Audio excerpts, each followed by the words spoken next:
Do you ever feel like everyone around you is so gifted and you just feel ordinary? It seems like everyone in your life can paint and do photography and sound like Mozart on the piano, and they do crafts with their kids, and they make their house look like it came off of Pinterest, and you're over here just feeling like it's great if you can get 2 loads of laundry washed and maybe dried in one day and wash the dishes and spend a little time with your kids. It just feels like maybe God passed you over in the gift department. Like, why can't I do anything special? It's easy to let discontentment get a hold of our hearts and probably start saying things to ourselves that are less than flattering. We say things like, I wish I were a creative mom, or I'm not near as good of a mom as my neighbor, or such a failure. If only I decorated and kept my house as perfect as my best friend. But these aren't things that God says about us. God isn't measuring how we keep our house or the amount of crafts we do with our kids or any of those things that we use to measure success and failure. This is what God says. He says, I have given each of you a gift from my great variety of spiritual gifts. Use them well to serve one another. And that's in 1 Peter 4:10. Comparison is a trap that most moms walk into with their eyes wide open. Sometimes we even feel like we're practicing humility when we praise the good works and gifts of others in a self-depreciating way. We talk longingly of the way our friend keeps her house perfect and our neighbor's kids that can speak 3 different languages. If only we were disciplined, neater, craftier, crunchier, holier. If only we were as good as everyone else. And we say these things and we think these things, and they hold us back from doing what we can and are supposed to be doing. We're so focused in on the physical and what people can see and the things that we can post on Instagram and the way our house looks according to Pinterest that we forget that God has given us a gift.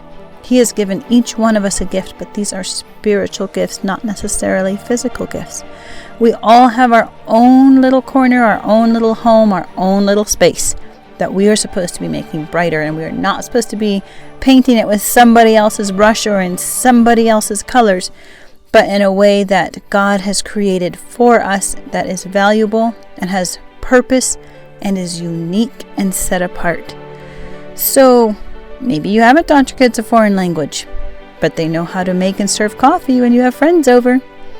Maybe your kids don't know how to keep a perfect house, but they know how to find the unpopular ones at school or in church and love on them well because they see you doing the same. That's a gift. Love is a gift. Giving grace is a gift. Hospitality is a gift. Maybe your Instagram looks messy and your pictures are far from professional, but you're out doing a life with your kids and you're loving it and you're learning lessons along the way and you're full of joy. Joy is a gift and it's contagious. Don't neglect the gift that God has placed in you, and don't depreciate it by putting other people's physical giftings ahead of the spiritual giftings that God has given you. Yes, we need to honor and respect each other, and we can learn from each other, and it's great to be able to have intellectual accomplishments and for our kids to have scholastic accomplishments and physical accomplishments. Like, that stuff is all great and we should pursue it, and we should, run the races and play soccer and learn the instrument and dabble in watercolors and up our photography skills. Like, it's all good, but that's not what it's all about. Our real gifting is the ones that God has planted in our spirits and the ones that He gifts us with the Holy Spirit, the fruits of the Spirit. Those are gifts. The way that we make people feel when they are with us, that is a gift, and it is a special gift, and we cannot neglect it because we have our eyes on everyone else's gifts and accomplishments. Point is, you are not meant to be her, whoever her is. You are meant to be you. God crafted a special gift right into you and into each of us. And if we focused on using that gift to serve others well and to serve God well, we'd forget to worry about how inadequate we are compared to everyone else down the block.